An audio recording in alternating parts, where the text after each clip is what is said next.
Before I introduce my guest for today, and you're going to absolutely love her, I just wanted to say a massive thank you for all the support that I've had so far. I mean, when I started doing this podcast, I thought, well, I know my mom's going to listen, and I know my sister and some other family members will. But the feedback has been awesome. Please continue to support by giving your feedback, by liking the podcast, sharing these stories with your families, your friends, your contacts. And if you're watching on YouTube, subscribe to the channel. Now that's out of the way, it's time for you to be introduced to Samira. So Samira Chambas-Yusuf, listen, I met Samira because we both did an ethnic minority leadership program. And we got to a point where they said, you have to choose your buddy. And I looked across the room and I knew instantly, she was looking at me as well. And we were like, yes, this is it. And we have been connected ever since. And Samira, your life has changed so much since that point that we met. Goodness. It has, hasn't it? What is the word that you would use to describe where you are in life right now? Oh, a word. That's a good one. You got me. I would say I've evolved. I think that's if I'm to choose a word, I've evolved tremendously, like in every facet of the word and in every facet of life. I've grown a lot in that time. Yeah, it's been life-changing. Some things are life-changing. I'm sure we'll talk about it as the podcast. Yeah, we'll talk about it. I will give some flavor to why you said that. But sometimes you've got to step back to step forward, right? I know that family is a massive part of your life. So 100. tell me more, and you now have a family of your own, but tell me about the family that you came from, the family that shaped you. Oh, this is going to get me emotional because we're a very close-knit family. So I am one of three siblings. I have an older brother and a little sister who just recently got engaged. Actually, she's getting married. Oh, congrats, sis. I know. Parents, because all three of us are gone now. And then my mum doesn't live too far from me. She lives in Kent as well, together with my dad. They're still together. We're a very close-knit family, extremely close-knit, sometimes a bit too close for comfort, like I just stay away. But now, as you said, I have a family of my own. I just thank God that I'm close, because you guys didn't tell us how much we have to after mission again to go out and have to say, can you look after your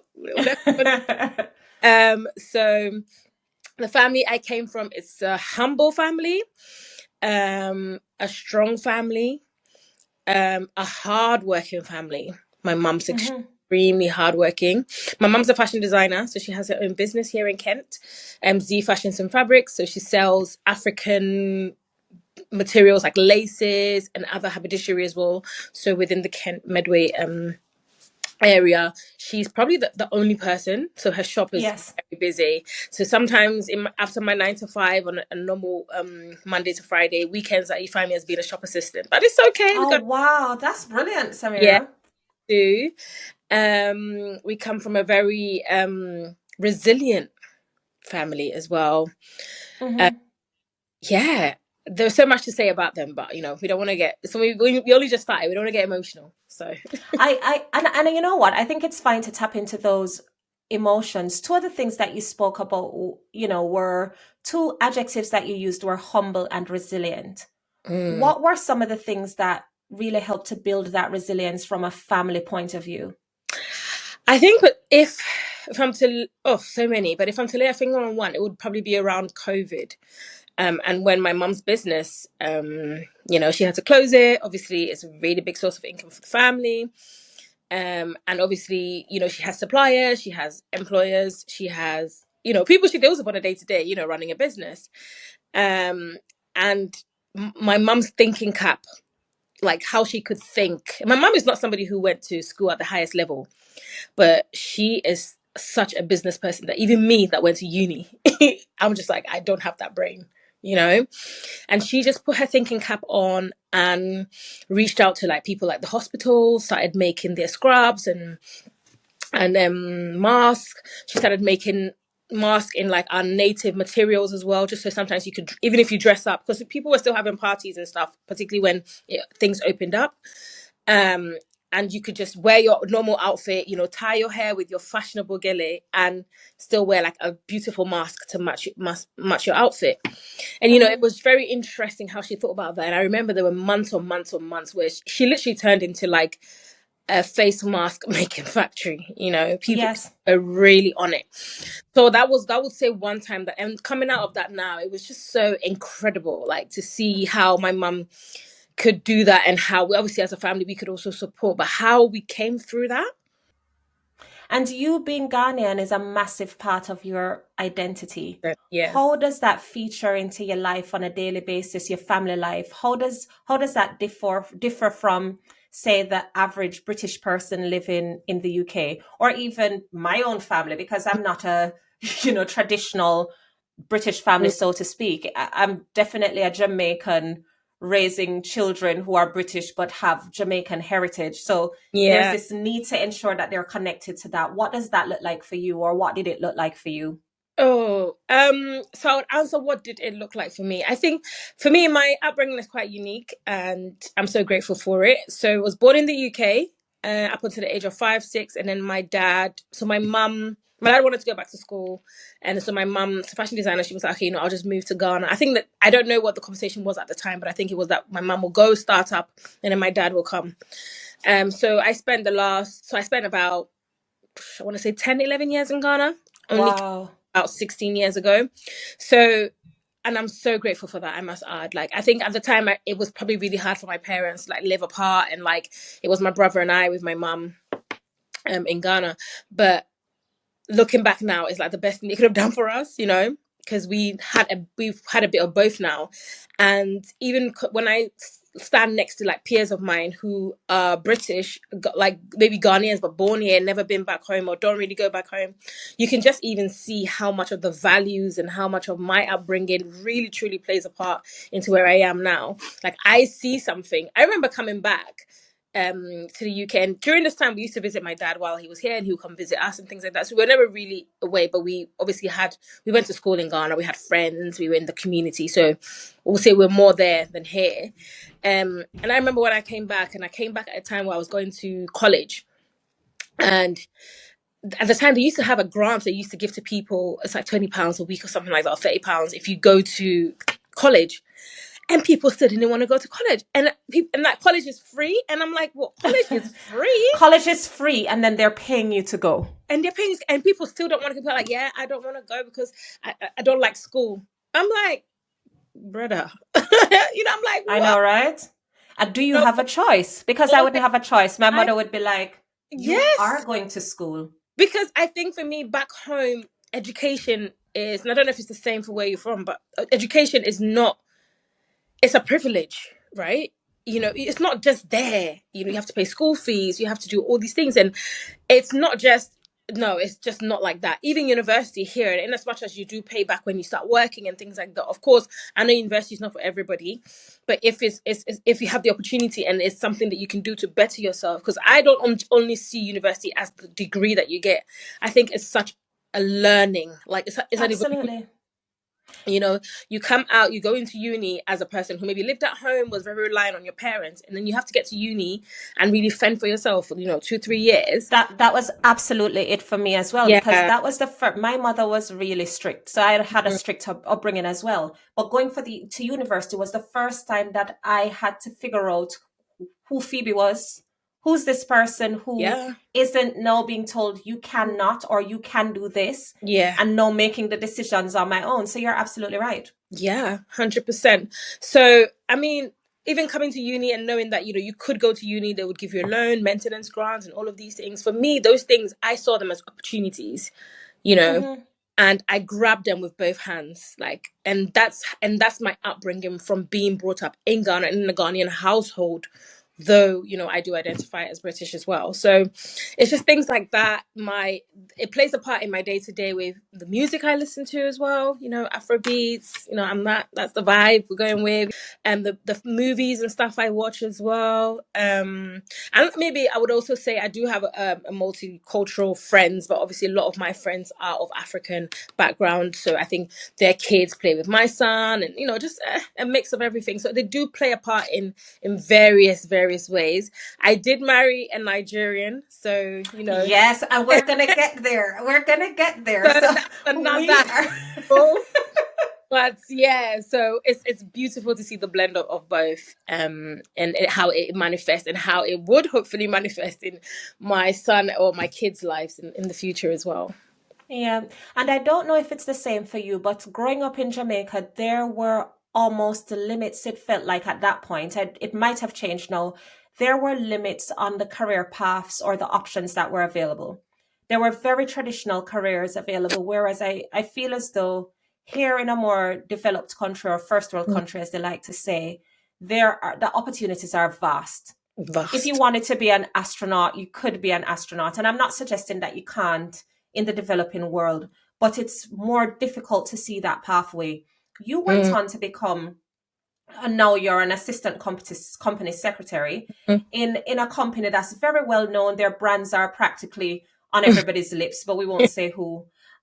What's a company secretary, and how did you even choose that career path for yourself? Yeah, so a company secretary in a nutshell is the heart of an organization, really, because we work closely with the board of an organization to make sure that they're making the right decisions from the top down, in every angle of the word. So in strategy, in compliance, in operations, in finance, um, and And stuff. I asked that, Samira, because I think traditionally, especially in Jamaica, if you spoke about a secretary, it would be Hmm. considered as an administrative Yeah, role, yes, but a company secretary is quite distinct. It's not at all the same thing as a traditional secretary or executive assistant, as most people call yeah. them now.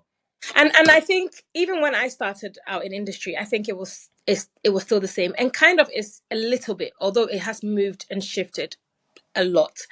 I think the title doesn't do us justice. A company secretary just makes it feel like you are just a secretary of a company. But I think the title shift, which happened over a few years ago, is a governance professional Yes. or a chartered governance professional. If you go down the route of studying for it. Um, and I think that gives it a little bit more weight because our role is ever evolving, constantly changing. Next year we have a few new regulations that are coming into the UK corporate governance code that we need to disclose. Our role is constantly like the audit side of a company. So audit committee sits with the COSEC, the nominations committee where directors are appointed, resigned, anything to do with Hmm.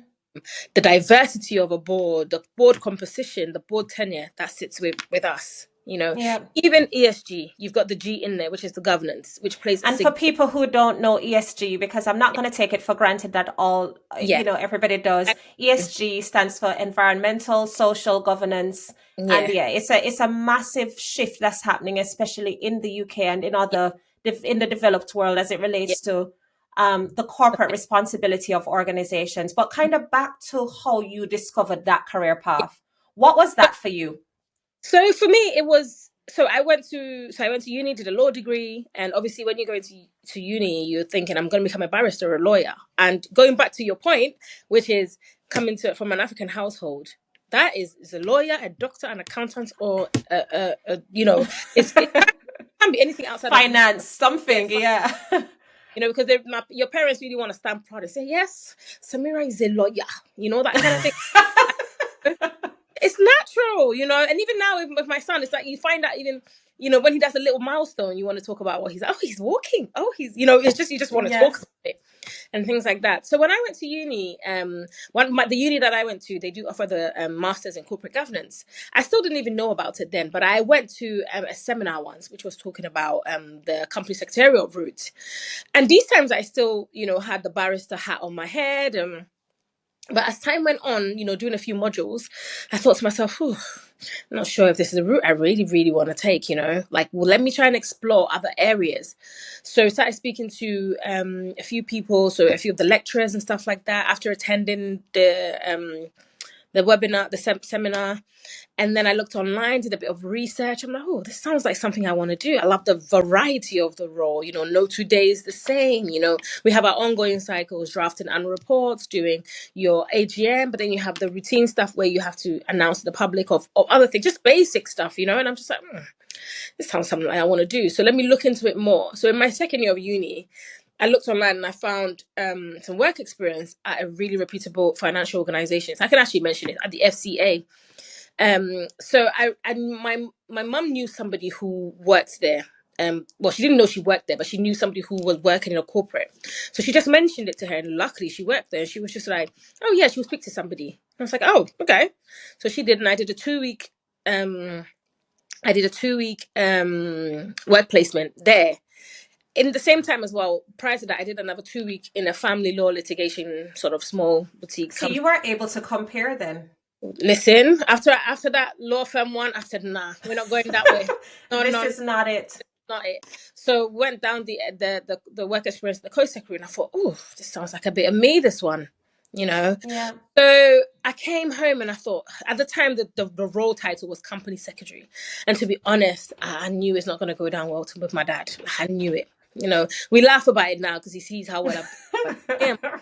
So what did your dad say when you mentioned it to him? I mean, he was just like, what is a secretary? You are going to do law, and you're going to do law.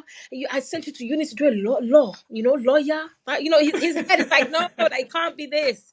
And then, I remember being at uni. It was like coming to my third year, and I did a development plan. I said to him, listen, just trust me on this one. I do want to do something in this. If it doesn't work in the next 2 years, I will go and do my LPC, and we'll go down that route, So he was like, okay, you know what, you do that. And then I decided I wanted to do the masters instead, and then come out. But then at the same time, while I was just sat there, I just thought to myself, let me just see if I would get a trainee role.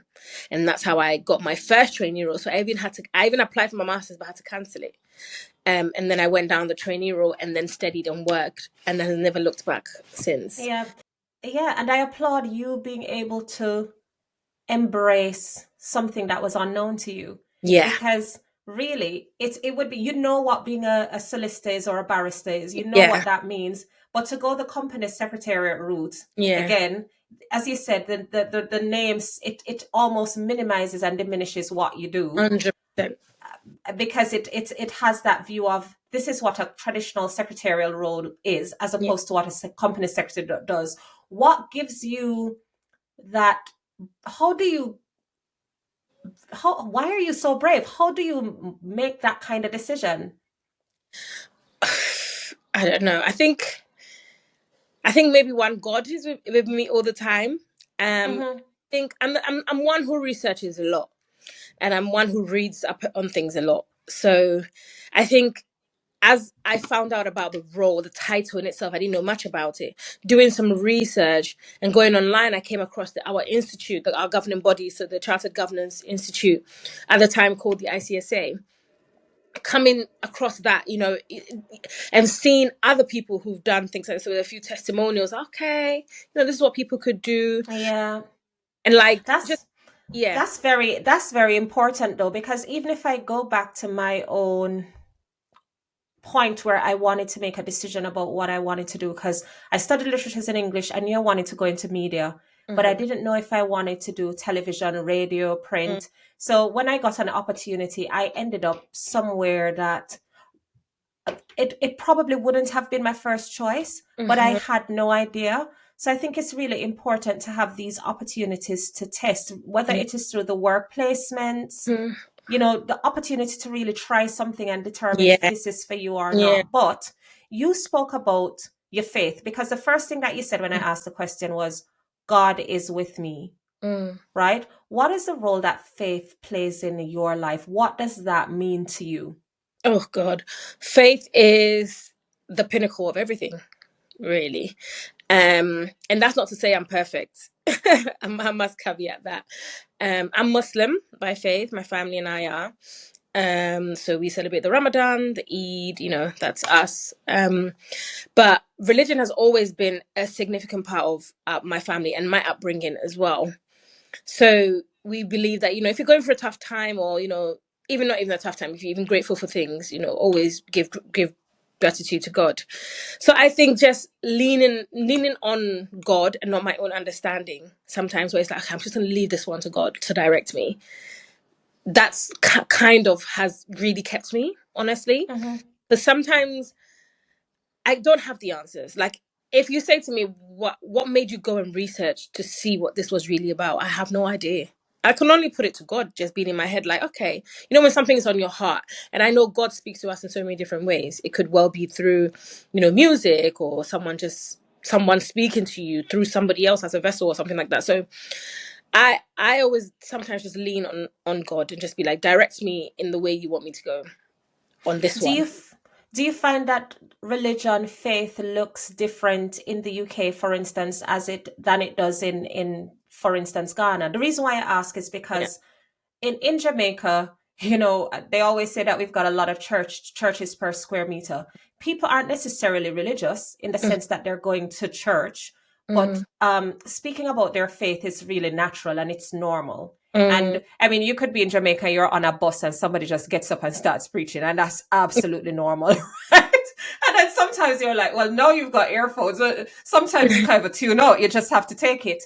Yeah. I recognize that here in the UK, people don't really speak about faith. There are a couple of things that you don't speak about. Do you bring your faith to work, or do you kind of leave it at home, recognizing that it perhaps isn't something that's as comfortable to be spoken about publicly in this society? Mm. You've touched on something really key, actually, because I've just had to think back. Um, I w- I wouldn't say I bring my faith to work wholeheartedly. I Mm-hmm. think if it's Ramadan, you would know it's Ramadan. Like, I would mention, like, oh yeah, we're fasting, or Ramadan is coming up, or something like that. Or if I'm taking a day off because it's Eid or something like that, that would be the conversation, and it starts and ends there. So in that case, but I won't say it's being inauthentic. I just feel like the culture in the West does not really allow for that. Because I Mm-hmm. even know setting friends who are Muslims, but they do not disclose that at work. They don't cover their hair or nothing like that. So it's just easy to just blend in, just Mm-hmm. because of how they think they might be perceived, or maybe the questions they might get and they don't maybe really not ready to answer, especially when the view of the West, and I say this very loosely because not everybody thinks that way, but the view of the West and Islam is not really great, quote unquote, if you know what I mean. Mm-hmm. There is a lot of Islamophobia Yeah, generally, and especially after 9/11 as well. So, yeah, exactly. And even I know, like, even with what's happening in Palestine and Gaza at the mm, moment, it's not something that, for me personally, it will be something that will be good if is spoken about, but I can also understand why organizations may not want to be seen as taking a side or even discussing, because mhm. politics is just one of those things that, in any setting, or when it's also coupled with religion, it can be very dense, and Mhm. it's heavy, and the workplace alone, navigating that as a person of color is heavy, and then to add religion and other things that come with that could be quite challenging. So I wouldn't say I speak about that as much as I do, like, at home or around, like, how my home represents my faith. It's not something. It's probably like once I close the door behind me and I walk into my office, like, those are two different things.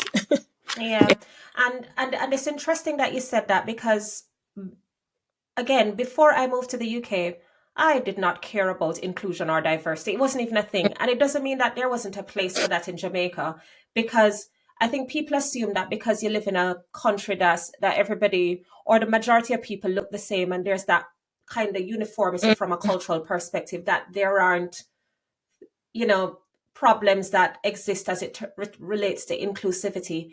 But I Mhm. think that when I moved here, I became very aware of my difference, Mm-hmm. and I wanted to feel as though who I was enough. And we always talk about, I am enough, that's a little inside joke. But we always speak about being enough. And I've had to come to terms with sometimes feeling like another is not necessarily because somebody is treating you as such, but it's because you're so aware of your difference that you've Mm-hmm. not been able to embrace who you are wholeheartedly. And when things started shifting for me, is when I recognized that me being different was my superpower. Yeah. Because whereas in Jamaica, I'm just another Mm. Jamaican, Yeah. here, it's such a massive part of my identity that Mm-hmm. you can, it does mean that you bring something different to the table. You have gone on to also, where are my notes? You have launched a Black governance, or you're one of the founders of the Black Governance Professionals Network. Mm-hmm. Why is creating these spaces, places where you can be your true self or have that support and have that community? Why is it important to you?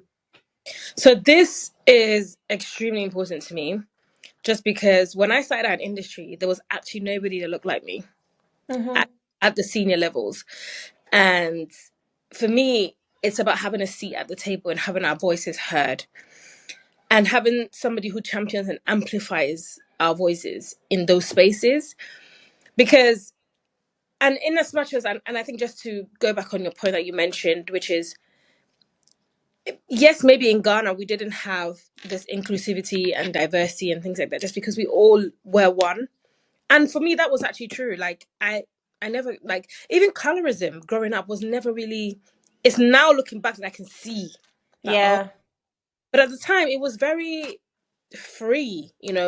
I feel like moving to the West really, like, outlined everything. This is this, and that is that, and this is like, oh wow, okay. Even if you try to turn a blind eye to these things, it's not possible. No. So so those things alone, and then starting out in the workplace and then realizing, wow, there is really nobody that like representation, like nobody that I could go to and just be Yeah.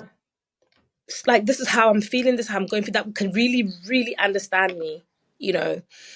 So it's always been on my heart to start the network, years before now, um, but it was just time, the space that I was in, and just not having the right, not me, not feeling like I had the right support behind me in terms of people in other, in more influential positions to help back this or take it forward.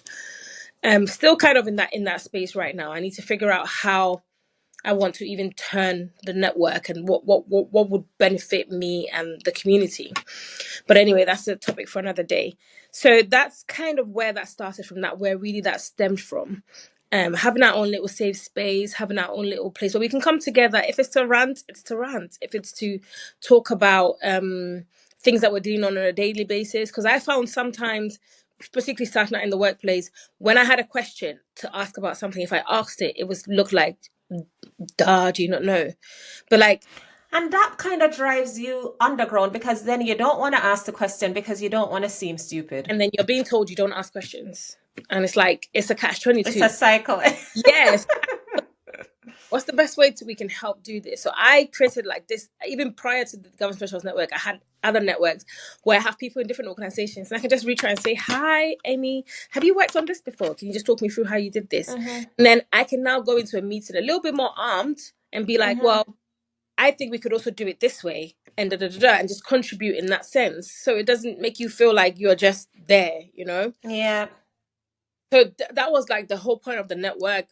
Have our own little mentoring, our own little space, your safe Yeah. space, that you could just really be like Yeah. I, yourself. I kind of wanted to move and talk about the point where your career intersected with you being a parent. Congrats, by the way. You Thank know, you. you're now a mom to the most lovely little boy. Thank you. um, did anything shift for you at that point? I feel like because this is something that is ongoing, is Mm-hmm. I'm just in the thick of it at the moment. Yeah, the shifts definitely happened. You know, I think I went back when I went back to work. So I only went back to work last month, and I was speaking with another parent actually, and I remember saying to her that one thing I've learned is no matter what, the company will always be there. And I think prior to having a child, you always think if I don't do it, something's gonna happen, and that's gonna happen. No, I was off for a whole year and a bit, and the company still stands as it is. There's nothing changed, you know. Yeah. I think it reminded me of the importance of making sure you are right, like I am right. Hmm. Because I feel like these days now, my work is still important to me, but I feel like my purpose has become more powerful now. Like it was always there, but now the fire even burns brighter because I have a little one looking to me, Hmm. and I need to make sure that he's good in every sense of that word. And if that means making sure that he's fed, watered, happy, once he's all these things and more, I can deliver 100% at work. Yeah. And you He's spoke, not, go yeah. on, if he's not. If he's none of these, I can't be me at work. Hmm. You know what I mean? So that is my why was always there, but this is my why now. Yeah. I So, appreciate. I'm happy you've said that because you said your why was always there, but this is now your why. What is it that you see your purpose as being then? So my purpose has always been being being a beacon of light onto others. And interestingly, that's actually the motto of my network, to be a beacon of light, because I Hmm. 100% believe in giving back or making sure the people behind you are better than the people before you. Um, and my my purpose is still being a beacon of light, but it has shifted in a sense where my beacon being a beacon of light to my family first, making sure their tank is full and they're bright, shining bright, before I can deliver in any other assets, in any other like facet of life.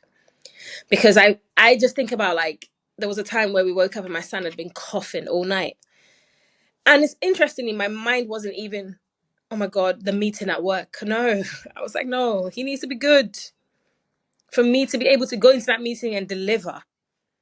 If not, we cancel that meeting and move it for another day. But that would not have been something I would have done prior to now. It would have Hmm. been to just get on with it or just do.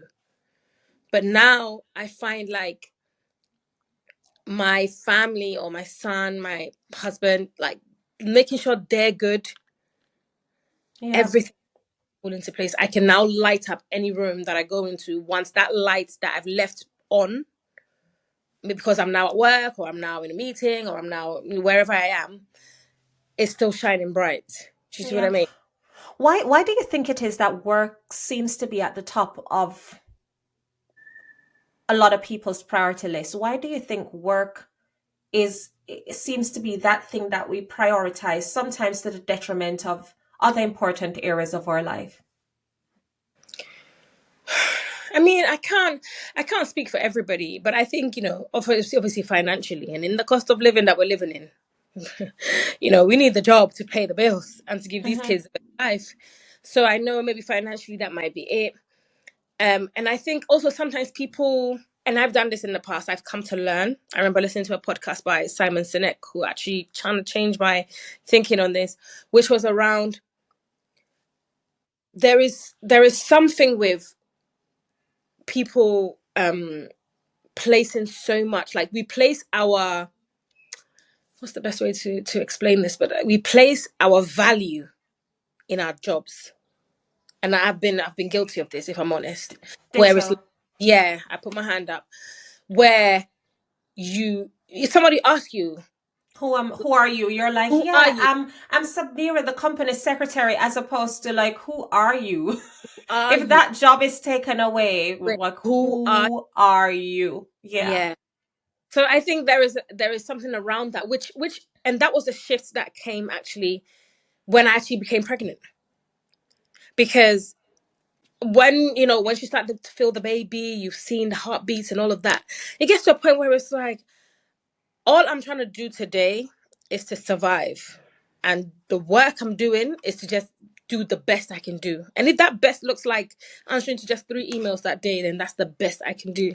Whereas prior to that, you want to be seen, like you place so much value in it that you want to be seen to be doing the most, sometimes the most of nothing, if you know what I Yeah. mean. Yeah. So I think that could also be that could also be for somebody, because I've been there, which is placing so much value, your value in the work you do, Hmm. when Yeah. so much value of your value should be in who you are before even everything that you do. Do you see what I mean? Um, so it's just things like that. Maybe, some people just maybe don't have nothing else outside of work, so that's the only Yeah. thing. I know people who their friends and family and everybody is intertwined in work. That's not Yeah. something, in for me personally, I think even growing up, that's not something that we even do or did. And as people of color and or black people generally, we don't really air our dirty laundry in public. Like, we don't talk like that at work. I remember Yeah. being once and somebody came in and they were talking about their life and what their partner and stuff is doing, and your partner could be doing the same, but you're just sitting there like, yeah, no, I'm not saying that. Yeah, that is true. There are It's some massive cultural there's differences, you differences. know. Yeah. Yeah. I want to speak about love because I just love love. Love is scary, but it's ultimately beautiful. Ooh. And I remember when you said to me, Ophelia, I'm gonna get married. We're gonna have, I think you had an engagement, and then talk me through culturally what that courtship and what does it look like? Because it's so different, culturally. So talk me through that and, Ah. meeting your husband and getting to the place that you are at right now. Oh goodness. Our journey is insane. And I think God had his hand in that one, I must say. Because I actually, and I know you know the story, but I dated my husband about, what to say, like 13 years, 14, 15 years ago.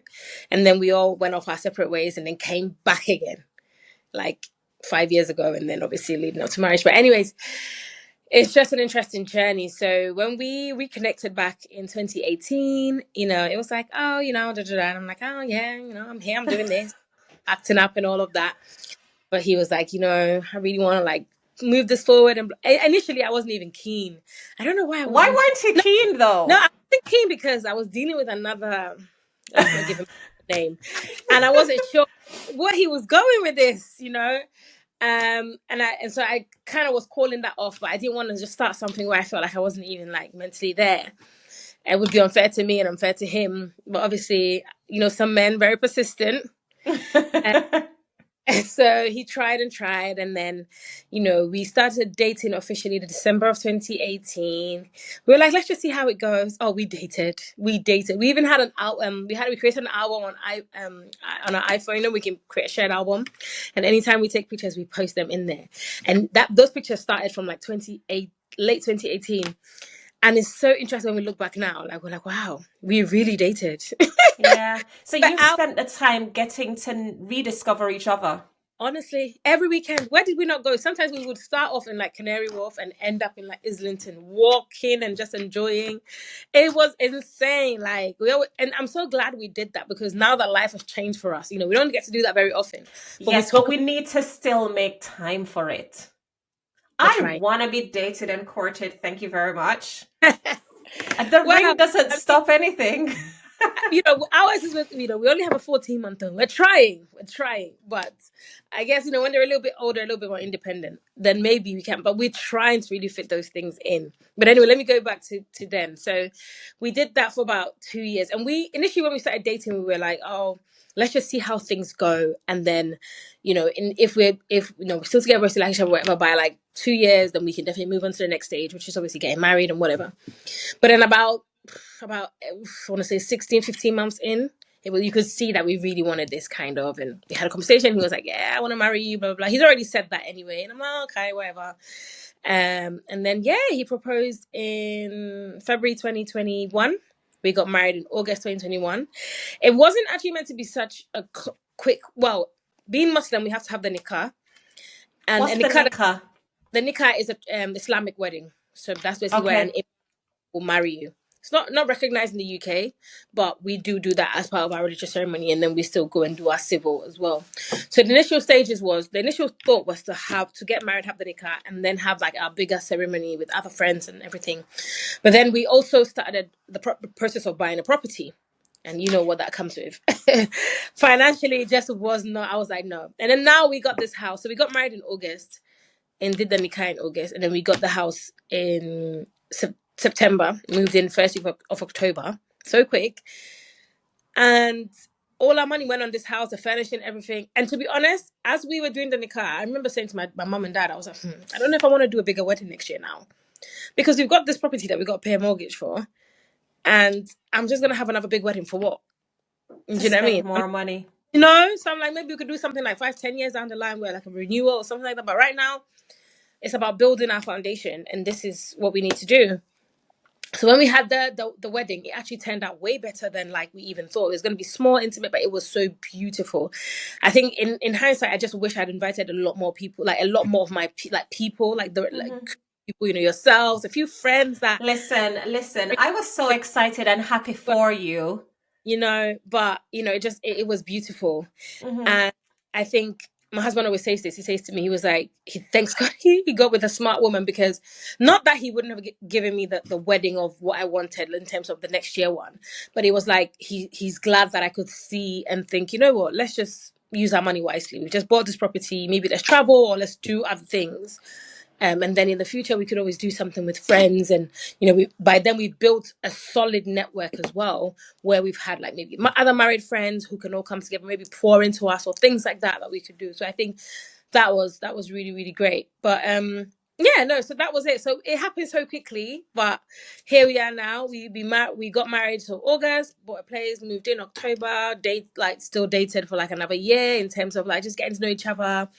And then, we had a little bit. So we got pregnant in July 2022, had Zane in 2023.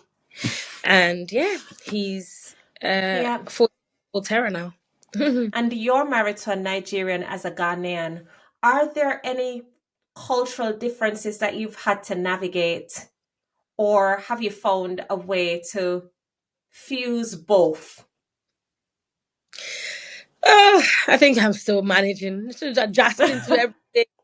And Cultural how is difference. it different? Because I don't think I understand necessarily.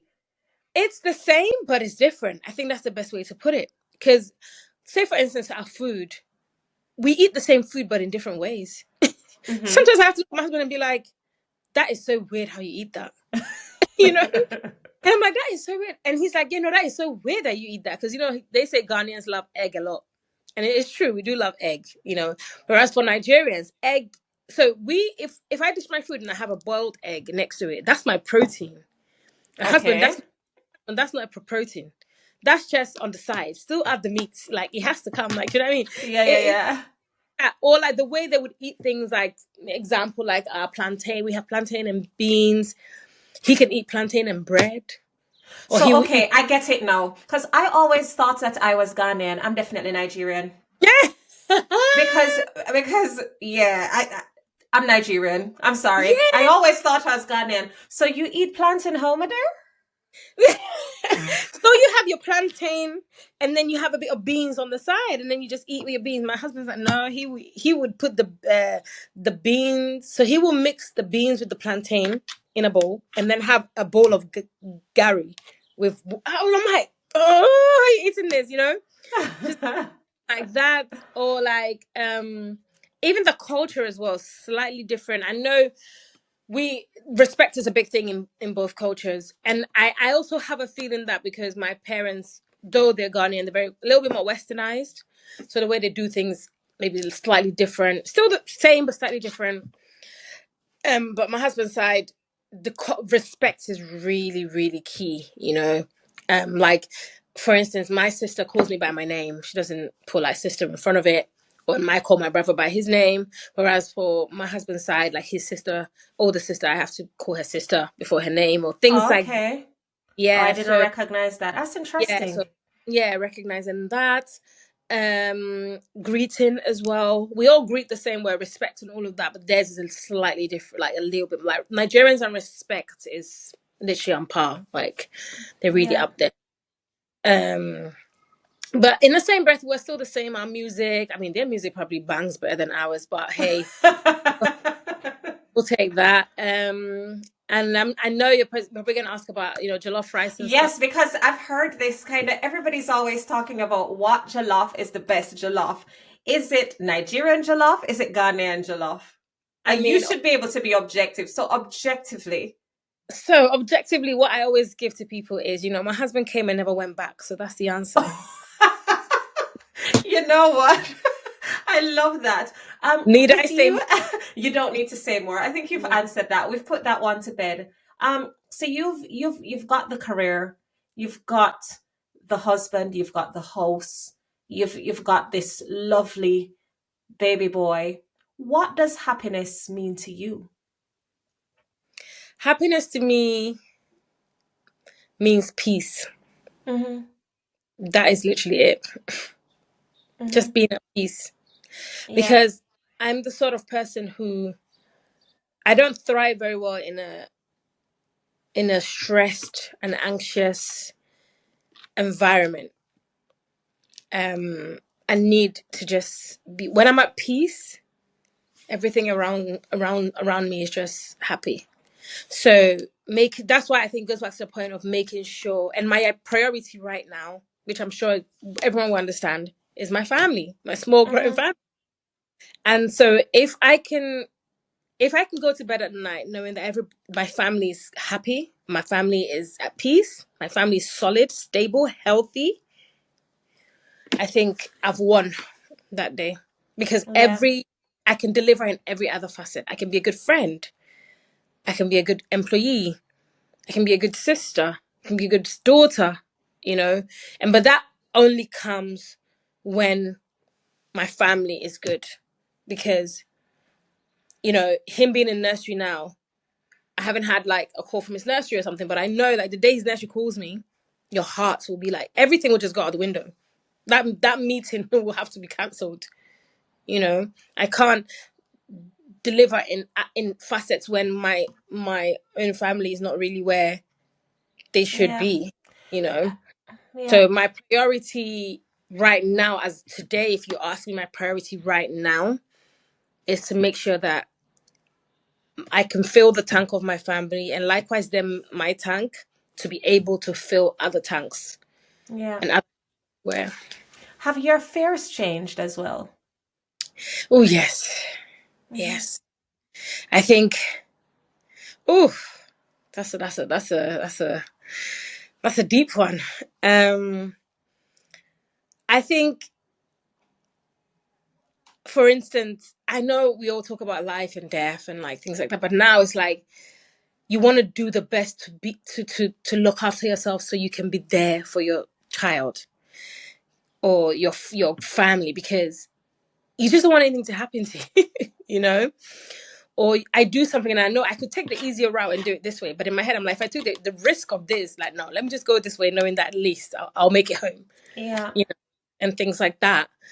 Um, so yeah, my fears have changed in everything I do.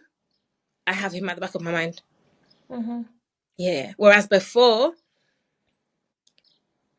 in as much as I had my husband, I still think about myself too, right? It's just natural. Like, So I recently interviewed a couple and their dynamic is really fascinating because you get the feeling that even though they've got kids and they've got three girls, hmm you almost get the feeling that they're just tackling life together. And I feel as though for me, I have been guilty in the past of, and I don't know what the right answer is or if there's a right or wrong answer, hmm but my children normally come before anything. hmm And I don't know what that feels then like for your partner in life who is kind of like, but where do I stand? How do hmm you maintain that balance as it relates to recognizing that, hey, I'm your wife and hey, we have this child? This, I don't maintain the balance. I'm still balancing. As I Yeah. sit there, I'm still balancing. If in the spirit of transparency, I think, and I do have to recognize, because my husband's very vocal, to be honest, and he does, Which is good. express himself like, oh, it would be nice, also be wanted or to be seen. But like at the moment, he's only just 14 months. He relies heavily on us, on me as well. I would say, I'm the default parent, which I hate to use that word, but I am. If he falls down now, he's not crying looking for dad. He's looking for me. If I close the door, like even yesterday, like even now, he's done this thing where he follows me everywhere. Everywhere he's following me. I can just get up and just be going to like the toilet. He's following me. So I feel like where my husband and I are kind of right now, as we speak, in that space where we're just trying to find time for each other and find our little space again.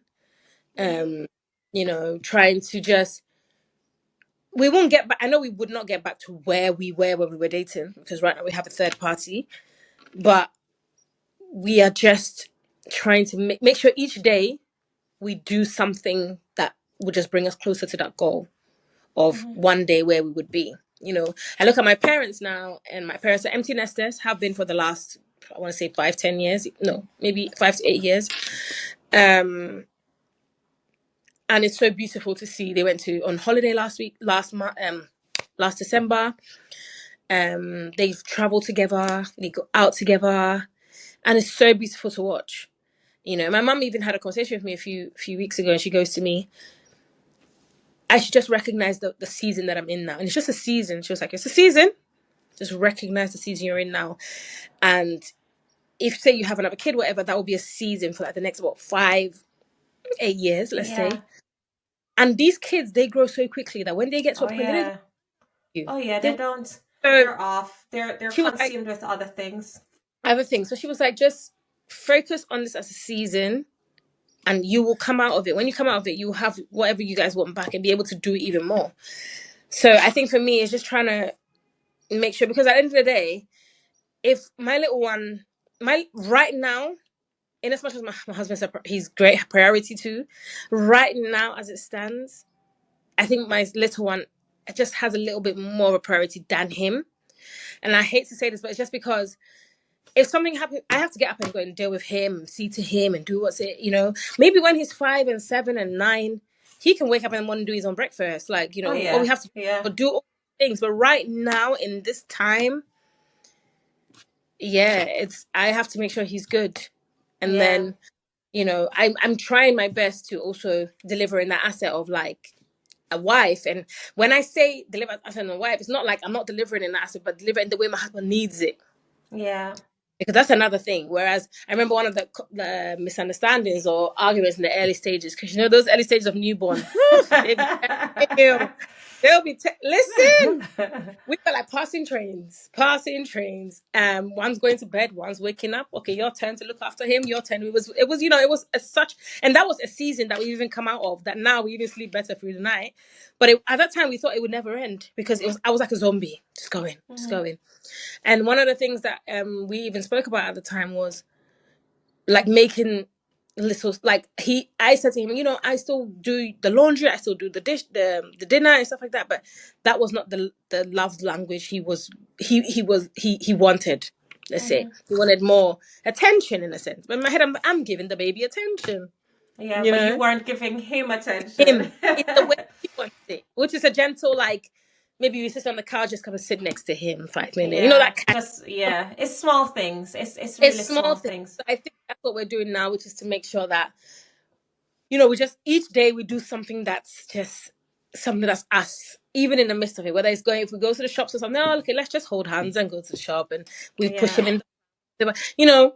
But let's just do something, because it can get to a point where it's literally like you are just two colleagues, two flatmates living together. Yeah, no, you don't want a housemate. No. You know what? No. I I listen to you and you speak a lot about everybody else. And this is how we started the conversation actually. Mm, Because before we pressed record, I said to you that, I feel so blessed to be at a point where I feel as though I'm finally doing something for me, because I was caught up in defining my value through work and really being fixated on who I was in the workspace.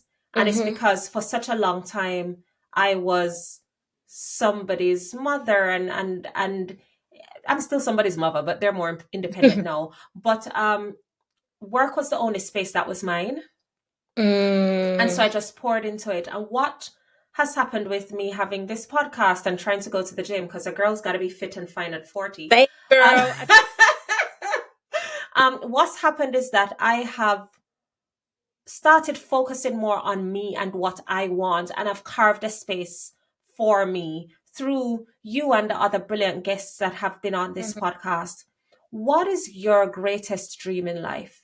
What is it that you want for you? Oof. Because this podcast is about dreaming and never stopping to dreaming. So you've gotten to this point, but what is your greatest dream in life? My greatest dream is, and I go back to my purpose, is to be a beacon of light onto other people, particularly young Black girls, and continue to be a representation for them in whatever space they find themselves. I think that is my greatest dream. Yeah.